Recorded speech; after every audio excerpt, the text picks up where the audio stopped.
so we just finished the last filter, identity. So what comes after all these filters? Once information from the outside world comes in and goes through all these filters, what happens is all the subconscious filters apply meaning to the information coming in. That information with meaning now goes through the conscious mind filters, which is generalized, distorted, and or deleted. And then that information is reduced to 126 bits per second of information, which we call your internal representation. So all of this 2.3 million bits per second goes through all of these filters, then gets generalized, distorted, deleted, and pops out a 126 bit per second internal representation. You now have a picture of what that piece of information that came in per second by second, second by second by second by second. In that second, out pops a 126 bit picture, sound, and feeling of that information. A series of those pictures, sounds, and feelings, which is second by second by second by second by second, those pictures, sounds, and feelings become what is your understanding of what the world is. Now it says here at 7 plus or minus 2 chunks. What that means is you'll be able to get that 126 bits, but you'll only be able to retain consciously 7 chunks of that information. On a good day, maybe 9 chunks.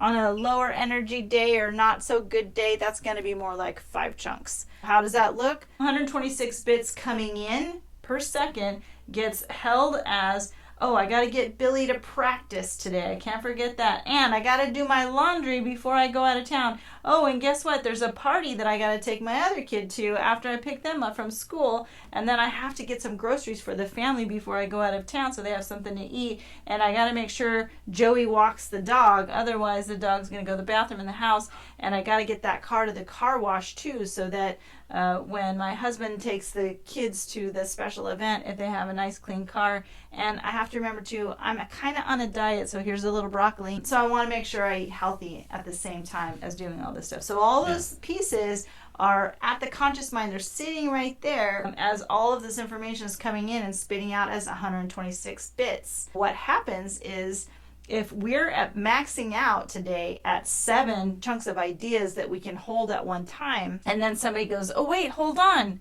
I forgot to tell you that this is a slumber party your kid is invited to. Make sure you bring Joey's sleeping bag when you bring him for the slumber party, and pillow and his favorite little toy to sleep with that night. Now a whole nother chunk has been taken up, but in order for that chunk to come into your conscious mind, something else has got to go because you're maxed out at 7. So guess what gets bumped? Diet got bumped.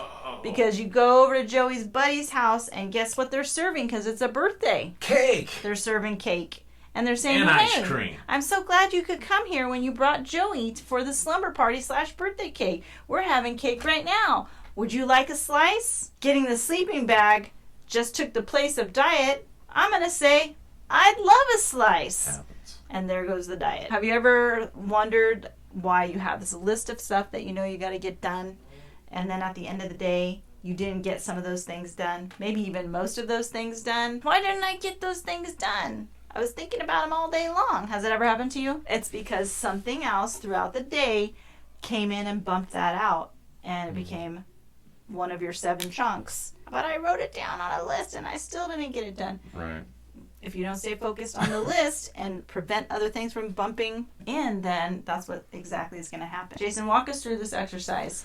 As you see what you see right now, and what you call your peripheral vision, everything else around you, that's your like full vision, right? You're taking everything in. And auditorily, even behind you.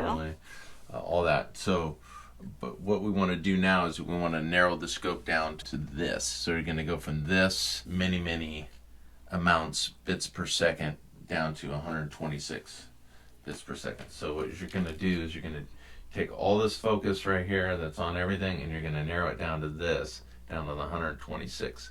And you're going to look like a pinhole. And you're just going to look out there, and all you're just going to see is just like a little pin of maybe like one person that's in the distance, or maybe you're focused on something in your room. But that's all you're seeing, because that is what consciously is coming out. You look around your room through this little pinhole, And this is what 126 feels like. And then you remove that and you open both eyes, and that's like 2.3 million bits. Another really great example I love to give is, let's just pretend the Bible is written in 2.3 million words. And somebody said, okay, I need you to take the Bible, 2.3 million words, and I want you to rewrite it in 126 words.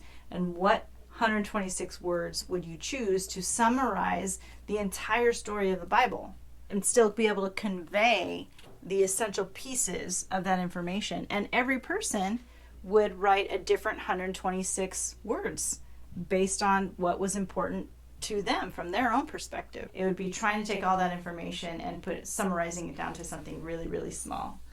So that's what internal representation is. So what happens after that is it gets added together with physiology. So we're talking about physiology, we're talking about physical energy. So physical energy comes from how well you slept, what your diet is like, how your health is, what kind of coffee you had, if you had coffee. If Good. you drank coffee. It could, yeah. Your physical energy together with your internal representation, those two influence your emotional state. That's going to be how you feel in that moment. And then your emotional state influences your behavior, how you act in the world. Your behavior then determines how you experience the world. Your results of how your world is experienced, whether it's good or bad. Right? Sunny or cloudy and rainy and stormy. Then from there, once you get your results, we realize that those results were determined because of our filters. It all boils down to these filters right here, which if these filters are being conducted from or created or operated or driven by our human identity, then we understand that that's going to be motivated from a avoiding pain or reacting to pain perspective. If all of these filters were created to avoid or react to pain, because that's what our human identity does, that's very simplified. That is going to influence how we experience the rest of it, the internal representation, all the way down to the results in our world. We're going to see that our world has problems. The way we're experiencing life, the way that we're experiencing relationships is going to be littered or consumed, depending on the individual and the time of your life maybe, with problems. What kind of problems? Problems, generally speaking, when working with clients and with working with students and in my own life as I've learned all this stuff, and Jason as well, these are sort of the big categories, the big buckets of problems that people get caught up on, to the point where literally their life gets sidetracked or they're paralyzed and can't move forward. They're stuck. Stagnant, yeah. They're stagnant and they're not growing in their relationship with the Lord. They're not growing in their relationships with others. And maybe even some of those relationships are being broken and ending because of these things too. And so these categories are unforgiveness, negative emotions, limiting decisions, internal conflict, and negative triggers, as well as problem benefit. Yeah, thanks so much for joining us.